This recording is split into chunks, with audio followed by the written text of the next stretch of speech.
Welcome back to another episode of Inside the Review Room. My name is Helena. Happy Easter, happy 420, whatever it is you celebrate. From locker rooms to Olympic podiums, from controversy to cultural shift, the story of marijuana in sports is anything but simple. On this 420, we're diving into the complicated legacy of cannabis in athletics, how it's impacted some of the biggest names in sports, and how the rules of the game are slowly changing. Now, marijuana has long been banned by most sports leagues, but why? Is it even performance enhancing? Early drug policies grouped cannabis in with steroids and stimulants, despite evidence that marijuana often has the opposite effect, impairing coordination rather than boosting it. Still, the stigma stuck. Weed was seen as unprofessional, undisciplined, and even a gateway drug. In truth, many athletes turn to marijuana for pain relief, anxiety, or simply a break from the pressure. Cannabis has been banned by the World Anti-Doping Agency, WADA, since its very first list in 2004. To be banned, a substance must meet two of the three criterias. Number 1, it harms the health of the athlete. Number 2, it enhances performance. And 3, it goes against the spirit of sport. Despite cannabis often failing at number 2, it's remained on the list for decades. Take Ricky Williams. In 2004, the NFL running back shocked fans when he abruptly retired at 27 after multiple failed drug tests for marijuana. He returned later only to face more suspensions. To Ricky, weed was about mental health. He self-medicated to alleviate his symptoms to manage his anxiety long before the world started listening to athletes about mental health. But back then it was scandalous, and to the media it was a cautionary tale, while to fans it was a mystery. His use of marijuana and subsequent suspensions created significant controversies. Critics often misunderstood his actions, attributing them to a lack of discipline rather than recognizing them as a response to his mental health struggles. Williams faced repeated suspensions, lost millions in fines, and was branded undisciplined, but he stuck to his truth. In time, his story flipped. Today, Ricky is one of cannabis's most vocal advocates in sports. He even launched his own wellness brand, Heisman, a nod to his Heisman Trophy win, and his story forced the NFL and fans to reconsider the relationship between cannabis, athletes, mental health, personal freedom, and healing. Our next story takes us back to 2009. Michael Phelps, the most decorated Olympian of all time, made headlines for all the wrong reasons. A leaked photo showed Phelps smoking marijuana at a party, and while he didn't test positive, he wasn't competing. The image was enough to spark immediate outrage. He lost sponsorships, USA Swimming suspended him for 3 months, and the media frenzy was massive. But here's the twist. It didn't change a thing about his accomplishments, but it did expose how much we equate image with morality and how quick we are to judge athletes for private behavior. The Phelps moment became a national conversation, not just about weed, but about fame, mental health, and the impossible standards placed on elite athletes. He bounced back, of course, continuing to dominate in the pool, further solidifying his status as one of the greatest Olympians of all time. But the memory of the bong photo lingers, as both a punchline and a pivot point. Now Nick Diaz, who might be MMA's most famous stoner, and its most punished.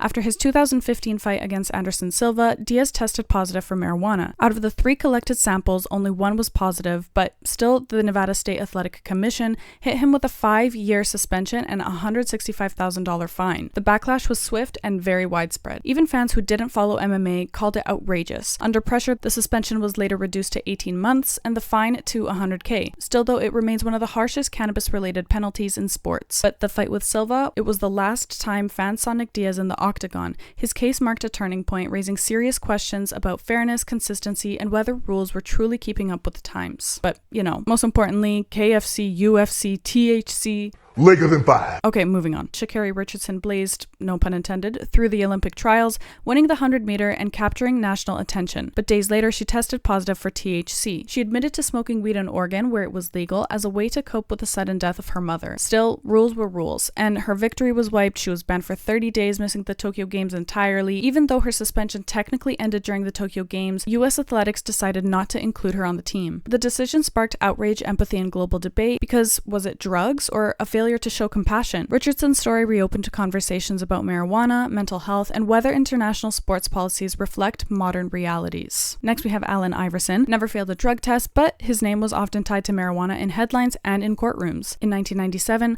Iverson pleaded no contest to a gun charge after police in Richmond stopped a car in which he was a passenger. They found a gun belonging to Iverson and 2 marijuana cigarettes. He was sentenced to probation and suspended by the league for 1 game. His arrests, cornrows, tattoos, and unapologetic attitude definitely clashed with the NBA's image goals at the time. However, Iverson didn't just play the game, he changed the culture around it. He represented a generation of athletes who refused to conform, and while the league often pushed back, AI helped open the door for today's players to be real, vulnerable, and true to themselves. The landscape today is very different. Leagues have started to shift, more so recognizing the difference between performance enhancing and personal choice, as well as therapeutic benefits of cannabis. So here's where things stand. The NBA no longer tests players for marijuana. The league permanently lifted its cannabis ban for the 2023-24 season. Players can now use marijuana without suspension, which is a massive cultural shift, but previously NBA players were subject to 4 random tests during the season and 2 each off-season. But ever since the 7-year collective bargaining deal between the NBA and the National Basketball Players Association, it eliminates the need to do so. And even brands are getting in. The Brooklyn Nets and New York Liberty both partnered with Mint Drinks, a CBD company, signaling growing acceptance. Some notable suspensions include Malik Beasley, for example, who was suspended in 2021 for 12 games without pay when he had his car searched by police where they found a strong odor of marijuana and multiple guns, one which was confirmed stolen. Larry Sanders was also suspended without pay for a minimum of 10 games for violating the NBA's anti-drug program. It was the second suspension for violating the league's rules in less than a year, and he missed the final 5 games of the 2013-14 season, all for using marijuana. Stephen A. would tell the players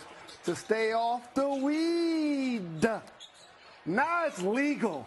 What's the first thing you thought when you realized the players won't be tested for weed anymore? I thought about the medical side of it, the health benefits, and how it could actually help ease the opioids and all of the pills that they've been given and injections with that.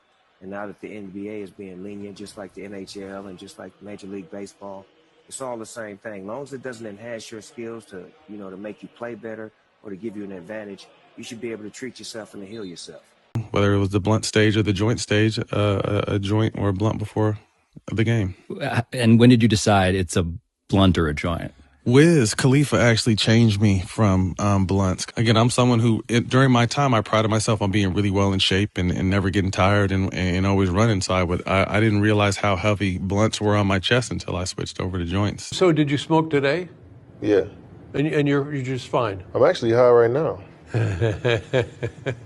Now onto the NFL. The NFL relaxed its marijuana rules, which includes not testing players in the off-season, April 20th, which is 420, until August 9th, which marks the start of training camps. At the moment, supposedly, players still aren't allowed to use cannabis, even for potential therapeutic benefits, although a process exists for therapeutic use exemptions for certain substances. Very few exemptions for cannabis are granted because of the league's strict rules. As of now, the NFL will stick to issuing reduced fines instead of suspensions for positive tests of active athletes. Some notable cases include Josh Gordon, who was suspended multiple times. In 2019, he was suspended for violations of the league's policies on substances of abuse and performance-enhancing substances, which was his 6th suspension since the 2013 season, and his 5th for some form of substance abuse. Off-the-field issues caused him to miss all of 3 seasons, 2015, 2016, and 2020, and parts of 5 others. His 2019 suspension was the result of a setback he experienced after the death of his brother, and he used cannabis as a way to grieve. Now on to Darren Waller. He's had a history of substance and drug abuse dating back to high school, but we're only going to discuss the really relevant parts here. He was suspended twice for marijuana use while at Georgia Tech, and then again in 2016 while he played for the Baltimore Ravens. His suspension lasted for the first 4 games of the season for violating league rules, and then again for an entire year without pay a year later. Now on to Randy Gregory. He sued the NFL after being fined $500K for using THC to treat PTSD and anxiety, which is still an ongoing legal case, but basically he was dealing with depression and requested a medical accommodation to use a synthetic form of cannabis under a doctor's supervision, but he was denied. Despite the fines, he was still required to fully participate in games, practices, and team duties, but he argued that the league profited from his continued play while penalizing him for following a treatment plan, and like I said, he sued them, I believe, sometime last year, so I think that this case is still active. I had some bad interviews. The Cowboys, they were kind of pressing me about having this red flag of missing a year. Being suspended for a season? Smoking weed. I don't know if I was having a bad morning. I basically was just, I don't even know if I want to say this. Time out. What'd you say? It ended really fast. Now onto the UFC. The UFC no longer punishes marijuana use unless it's believed to enhance performance, but state commissions like Nevada and California may still enforce their own rules. Some notable cases include Nick Diaz, who we already covered. Another one is Chris Barnett. He was suspended in 2021 after testing positive post-fight, even though Nevada had just voted to stop punishing marijuana use. And the last one I'll cover here is MLB. Ellis had to get creative to get outs, even if it was borderline illegal. Scrape your bong and roll that ball up, and now you've got that resin ball with you. rubbed it on the heel of the glove. MLB removed cannabis from its banned substances in 2019 and now treats marijuana like alcohol. Players won't be punished unless it affects their behavior, and there haven't been really any major athletes that have been penalized for weed, but if you do want me to cover a story on any athletes that have used performance-enhancing drugs, please leave a comment and let me know. From Ricky to Sha'carri, from scandal to shift, the story of marijuana in sports is one of control, culture, and change. Professional sports leagues are increasingly adapting their marijuana testing policies with significant variations in approach and ongoing debates. As laws evolve and minds open, athletes are no longer just playing the game, they're helping rewrite the rules. So, this has been your 420 episode. Please remember to like, comment, and subscribe. It really helps me build this channel with your support, and thank you for listening to Inside the Review Room. Until next time. Stay off the weed. Stay off the weed. And you can't stay off the weed. He ain't getting busted for using weed. Stays off the weed. You couldn't stay off the weed. Stay off the damn weed. And they don't listen.